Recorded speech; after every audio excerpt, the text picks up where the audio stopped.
حضرت پیر مہر علی رحمۃ اللہ علیہ راولپنڈی سے چلے اور یادگار پاکستان پہنچے. لوگوں کا جم غفیر تھا. جس کو خبر پہنچی سارے پہنچ گئے. علماء، سادات، عوام. ٹھاٹھے مارتا سمندر تھا. اللہ اکبر کبیرہ، حمدن کثیرن کثیرن کثیرہ. کسی نے آ کے حضور تاجدار گورڈا پیر مہر علی رحمۃ اللہ علیہ سے فرمایا کہ حضور آپ کیا کر رہے ہیں؟ یہ تو مولویوں کا مسئلہ ہے. آپ گدی نشین ہیں، آپ پیری فقیری والے ہیں، آپ اپنی پیری فقیری کریں، کیوں اس مسئلے میں الجھ رہے ہیں؟ تو پیر مہر علی رحمۃ اللہ علیہ نے فرمایا کہ مجھے ایسی بغیرت فقیری نہیں چاہیے کہ نبی محمد مصطفیٰ صلی اللہ علیہ وسلم کی ختم نبوت پہ ڈاکہ پڑے اور پیر مہر علی اپنے حجرے میں بیٹھا رہے. اللہ اکبر. حضرت پیر مہر علی رحمۃ اللہ علیہ اور جید علماء، مشائخ، علماء، عوام یادگار مینار پاکستان پہنچی، لیکن وہ مرزا غلام قادیانی نہ پہنچا. اللہ اکبر. حضرت پیر مہر علی تاریخ کے یہ الفاظ ہیں کہ آپ نے کہا کہ اگر وہ قادیان کا کتا یہاں آتا اور پھر یہ بات ہوتی تو میں قلم اور پینسل اور کاغذ رکھ دیتا، قلم اور کاغذ رکھ دیتا اور قلم کو حکم دیتا کہ تو لکھ اور کہہ کہ محمد مصطفیٰ صلی اللہ علیہ وسلم آخری نبی ہے. اللہ اکبر. میرے کہنے پر قلم ہی لکھنے پہ تیار ہو جاتی. اللہ اکبر. پیر مہر علی رحمۃ اللہ علیہ اور پیر جماعت علی شاہ، سید پیر جماعت علی شاہ رحمۃ اللہ علیہ علی پور سید احمد. اللہ اکبر. انہوں نے بہت ہی خوبصورت جملے وہاں پہ کہے کہ وہ قادیانی یہاں نہیں آیا لیکن ان قریب وہ ذلیل ہو کر مرے گا اور کچھ ہی دنوں میں وہ قادیانی واشروم میں واصل جہنم ہو گیا. اپنی ہی غلاظت میں لت پت پایا گیا. اور شیر ربانی شیر محمد شرک پوری رحمۃ اللہ علیہ کشف والے بزرگ تھے. وہ فرماتے ہیں کہ مرنے کے بعد قبر میں بھی مرزا قادیانی بھولے کتے کی طرح تھا اور اس کے منہ سے جھاگ نکل رہی تھی. اور پھر پاکستان بن گیا. بدقسمتی سے پاکستان کا پہلا گورنر قادیانی تھا. اس نے بیان دیا نبی پاک صلی اللہ علیہ وسلم کی ختم نبوت کے حوالے سے کچھ نازیبا. تو اس پر 1953 میں ایک تحریک چلی ختم نبوت کے حوالے سے اور اس تحریک نے اپنا زور پکڑا.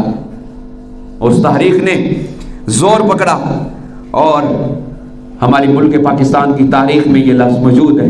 وہ بزرگ جو سنبھلتے ہیں انہوں نے دیکھا کہ مار روڈ پر،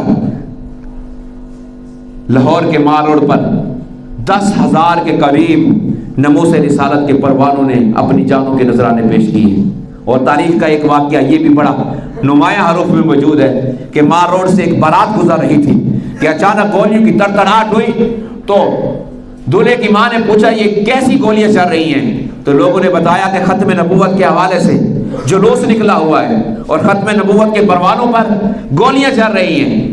تو اس ماں نے اپنے بیٹے کے سر سے سہرا اتار دیا اور کہا بیٹا میں تجھے تب بخشوں گی، تجھ پہ راضی تب ہوں گی کہ جب تو اپنا نام ناموس رسالت اور ختم نبوت کے پروانوں میں لکھائے گا. اور پھر وہ نوجوان مار روڈ پر رہا. اس نے ختم نبوت کے دھرنوں میں حصہ لیا اور پھر یوں ہوا کہ اسے گولیاں لگی اور دور کھڑی ماں اسے دیکھ رہی تھی. تو اس نے اپنی ماں سے کہا کہ ماں قریب آ اور دیکھ تیرے بیٹے نے ایک بھی گولی اپنی پیٹھ پہ نہیں کھی، ساری کی ساری گولیاں اس نے ختم نبوت کے پروانوں کی طرح اپنے سینے پہ کھائی ہیں.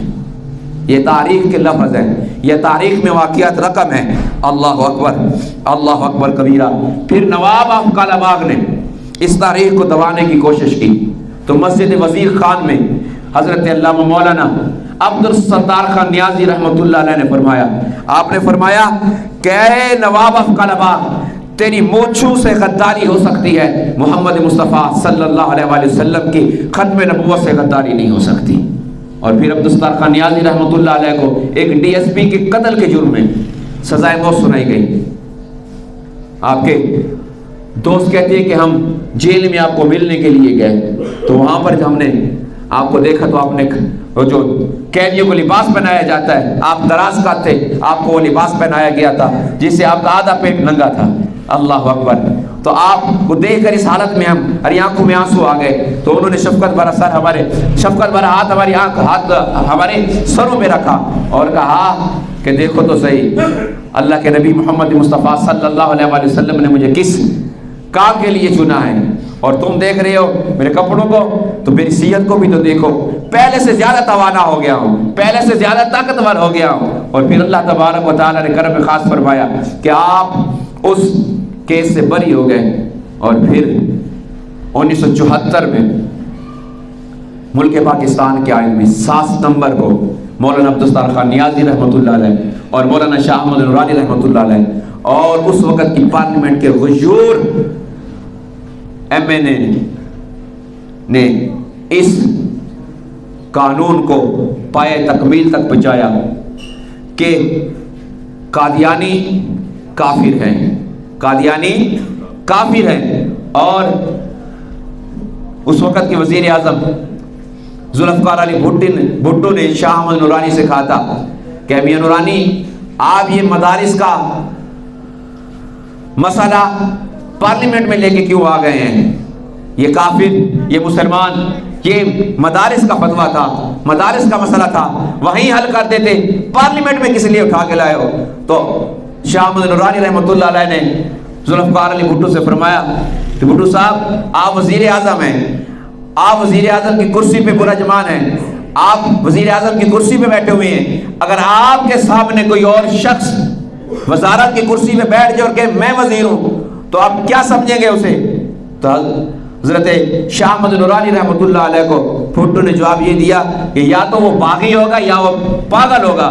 تو حضرت شاہ احمد نورانی رحمۃ اللہ علیہ نے فرمایا تو سمجھ لیجئے ختم نبوت پہ جس شخص نے کہا کہ میں نبی ہوں تو اس نے بھی ڈاکہ ڈالنے کی کوشش کی ہے. تو یوں سمجھ لیں وہ پاگل ہے یا پھر وہ باغی ہے. تو اس لیے ہم اس مسئلے کو یہاں لے کے آئے ہیں. ہم سلام پیش کرتے ہیں 7 ستمبر 1974 کے اس آئین پہ دستخط کرنے والے تمام ان اراکین کو جنہوں نے ختم نبوت کے حوالے سے اس مسئلے کی سنگینی کو سمجھا اور اس آئین پر، اس شک پر سائن کر کے، دستخط کر کے ملک پاکستان میں قادیانیوں کو، مرزا غلام قادیانی کے ماننے والوں کو کافر قرار دیا. اور یہ بات بھی قابل توجہ ہے کہ مرزا غلام قادیانی کے ساتھ ایک اور گروپ بھی تھا جو لاہوری گروپ کے نام سے مشہور تھا.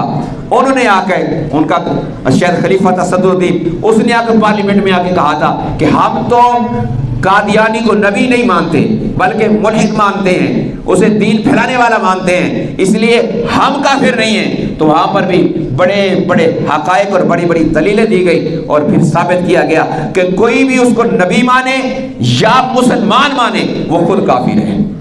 مرزا قادیانی کو کوئی مسلمان مانگے، علماء کا یہ متفق کا فیصلہ قرآن و سنت کی روشنی میں کہ قادیانی کو کوئی نبی مانے یا مسلمان مانے یا ان کے ماننے والوں کو مسلمان مانے، وہ دائرہ اسلام سے خارج ہے.